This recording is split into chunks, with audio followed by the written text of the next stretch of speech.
जी नमस्कार, स्वागत है आप सभी का धन्वंतरि के यूट्यूब चैनल पे। मेरा नाम रोहित वैद्वान, आप हैशटैग बच्चा पार्टी कुल मिलाकर धन्वंतरि। ये समय है अब कुछ नई तरफ चलने का। सीटेट की दुनिया से निकलते हैं, सीटेट का पेपर आप पास कर ही जाएंगे। और उसके बाद अब कुछ नई चीज़ जैसे बीपीएससी चल रहा है, और उसके अलावा अगर आप देखेंगे सुपर टेट की बिल्कुल एकदम ऐसा लग रहा है कि जैसे दरवाजे पे आने वाली है। डी ट्रिपल एस भी नॉक नॉक कर रहा है, केवीएस भी नॉक नॉक कर रहा है। तो आने वाले कुछ लम्हे, कुछ साल ऐसे होने वाले हैं जिसमें आप बहुत बेहतर तरीके से अपनी नौकरी की तैयारी करेंगे और आप लोगों का सीटेट का एग्जाम बढ़ेगा। इसी बीच में एक चीज़ और है जो ये खबर सिर्फ बीएड स्टूडेंट्स के लिए, इसलिए मैंने इस वीडियो पे पूरा बाकायदा अच्छे से लिख दिया कि बीएड स्टूडेंट के लिए, ताकि जो पीआरटी वाले स्टूडेंट हैं वो इस वीडियो को समझ लें। कुछ कई बार होता है ना कि ये व्यूज़ के लिए आता है, तो देखिए इतने साफ साफ शब्दों में लिख दिया। अब क्या है, न्यू गवर्नमेंट वैकेंसी है बीएड के स्टूडेंट्स के लिए, जिसमें ना तो सीटेट मांगा गया है ना ही कोई नेगेटिव मार्किंग है। ये जो नई वैकेंसी आई है ये एक एजुकेशनल काउंसलर की, समझ सकते हैं स्ट्रेस काउंसलर की। ये जो वैकेंसी आई है ये है आईटीबीपी। आईटीबीपी जिसमें मेल और फीमेल दोनों के लिए वैकेंसीज आई हैं। वैकेंसी आजकल कम ही आती हैं। इसकी जो तारीख है, ये जो फॉर्म भरे जाएंगे वो कल से शुरू हो चुके हैं, मतलब 7 तारीख से। आखिरी तारीख इसकी जो है वो 5 अगस्त है। तो इसका मतलब अभी आपके पास काफ़ी समय है। इस पूरी वैकेंसी में कुल मिला के मेल के लिए जो है वो 96 वैकेंसी, फीमेल के लिए 16 वैकेंसी, पूरी 112 वैकेंसी है। इन 112 वैकेंसीज में जाएंगे, आगे बढ़ सकते हैं घट सकते हैं, वो जैसे नॉर्मल चलता है। बाकी रिजर्व कैटेगरी के लिए वो अलग। यहाँ पर अगर आप देखेंगे तो जो आपके लिए जो पे स्केल है वो लेवल 4 का पे स्केल है। अच्छा है, 7th पे कमीशन के अनुसार है। सारे जो भत्ते हैं वो मिलते हैं। इसके साथ इसके अलावा आप यहाँ पर जाते हैं तो जो एज है वो 20 से 25 साल के है। मतलब आपकी मिनिमम एज 20 होनी चाहिए, मैक्सिमम 25। या तो आपके पास डिग्री होनी चाहिए, रिकॉग्नाइज यूनिवर्सिटी से आपने साइकोलॉजी किया हो, या आपने यूनिवर्सिटी से जो है डिग्री की के साथ, मतलब आपका बीए बीएससी बीकॉम हो, साथ साथ में आपका बैचलर ऑफ एजुकेशन मतलब बीएड होना चाहिए।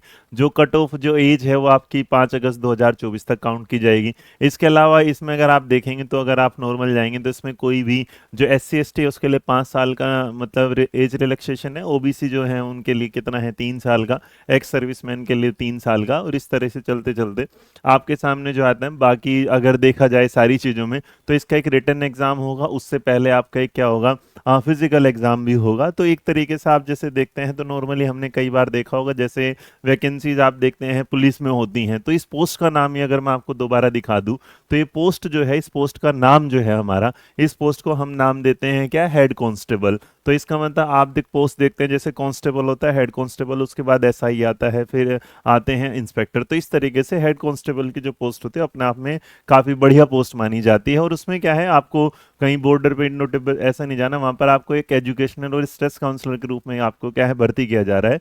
तो मतलब एक तो आप भारतीय सेना के उसमें बन जाते हैं, और एक तरीके से आपको क्या मिलती है, जो बहुत सारी चीज़ों की वे एक ना सेना का देखिए अपना ये वो होता है, रुतबा होता है इस तरीके से। और मैं ये नहीं कि भाई देखिए अगर आप एग्जाम की तैयारी कर रहे हैं और आपके पास अपॉर्चुनिटी है, तो जो भी अपॉर्चुनिटी जो आपके पास है उसे प्लीज छोड़िएगा मत।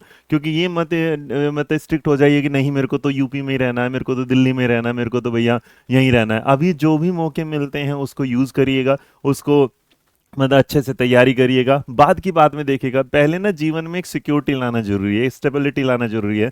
तो आप पहले अभी जो भी जॉब मिल रहे है उसे ले लीजिएगा। उसके बाद अपनी चॉइसेस देखिएगा आपको कहाँ जाना है क्या नहीं, क्योंकि इंसान छोड़ तभी सकता है जब उसके पास पहले से कुछ नया रखा होगा। तो अभी आप पहले रख लीजिएगा जितने भी लोग इसमें ना, अगर एक फिजिकल होगा उसके बाद दो ही मतलब पड़ाव होते हैं, उसके बाद एक रिटन एग्जाम होगा। रिटन एग्जाम में जो है साइकोलॉजी 60 नंबर की है, विद सिलेबस होगा। बाकी इसका जो फिजिकल होता है इतना बड़ा नहीं होता, तो आप उसे आराम से पास कर लेंगे, उसके बताने की जरूरत भी नहीं मुझे। इतना आप हट्टे कट्टे नौजवान हैं और 20 से 25 साल की उम्र के मांग रहे हैं, तो ऑब्वियस सी बात है आप इसमें होंगे। बाकी रिलैक्सेशन आपको मैंने बता दिया। सिलेक्शन जो प्रोसेस होगा उसमें जो रिटन एग्जाम है ये देखिए कितना है, 7.5 मिनट में 1.6 किलोमीटर रेस लगानी है। 11 फीट में तो 3 चांस मिलेंगे लोग, बहुत मतलब आप आराम से कर जाओगे, इतना मैं जानता हूँ इस बारे में। ये वाला ठीक। तो जब मैंने अपना उसका मतलब हमने जब उसका दिया था अपना असिस्टेंट कमांडेंट का, तो हम भी गुजरे थे और मुझे लगता था बड़ा मुश्किल काम होगा। लेकिन वहां से क्या हुआ, हमने कर लिया। तो इसके बाद मुझे हमेशा लगता है कि आपका फिजिकली फिट होना भी हमेशा एक टीचर के लिए मायने रखते हैं। जैसे मैं 12-12 घंटे क्लास लेता हूँ, तो इसको वीडियो को ज़्यादा नहीं खींचते हुए बस इतना बता देता हूँ कि इसका एक रिटन एग्जाम होगा। जिस रिटन एग्जाम में आप देखेंगे तो कितने बढ़िया तरीके से बता दिया कि भैया हम हिंदी इंग्लिश देंगे, हिंदी देंगे, जनरल अवेयरनेस बाइलिंगुअल होगी, क्वांटिटेटिव एप्टीट्यूड और रीजनिंग बाइलिंगुअल होगा। साइकोलॉजी जो है 60 नंबर की होगी, वो भी बाइलिंगुअल होगी। साथ साथ इसमें जो सिलेबस ऑफ साइकोलॉजी होगा वो आपके सामने अगर आता है तो जनरल साइकोलॉजी में जैसे हम पढ़ते हैं इंटेलिजेंस की थ्योरी, क्रिएटिविटी के बारे में पढ़ते हैं, प्रॉब्लम सॉल्विंग पढ़ते हैं, पर्सनैलिटी टेस्ट होते हैं। क्यों? क्योंकि साइकोलॉजी में बहुत काम करता है। जैसे आपने सीएटी पढ़ा होगा, child appreciation press, thematic appreciation set, ये है ना रोसार्क का।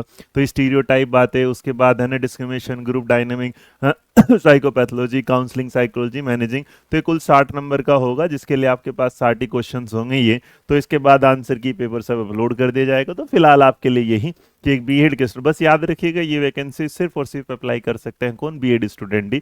इसके लिए उनका बैचलर ऑफ एजुकेशन होना जरूरी है। डिग्री का कोई परसेंटेज नहीं कि आपका 40%, 50% है, 60% है, कितना है। बस भी आपके पास ग्रेजुएशन की डिग्री प्लस में होना चाहिए बीएड, और आप भर सकते इस फॉर्म को। ना इसमें कोई सीटेट है, ना इसमें कोई निगेटिव मार्किंग है। तो आशा करता हूँ धीरे धीरे, अभी शायद शुरुआत है, तो आज अगर ये खबर आई है तो बस भगवान माता रानी आपके लिए कुछ ना कुछ नई चीज़ें लाती रहे। हो सकता है चंद दिनों में मेरी तरफ से आपको एक इन्फॉर्मेशन भी देने को मिल जाए कि जो DSSS है बिल्कुल आपके घर के आंगन पर आ चुका है। बहुत जल्दी आने वाली है, बहुत जल्दी आने वाली। Thank you so much. जय हिंद, जय भारत, नमस्कार।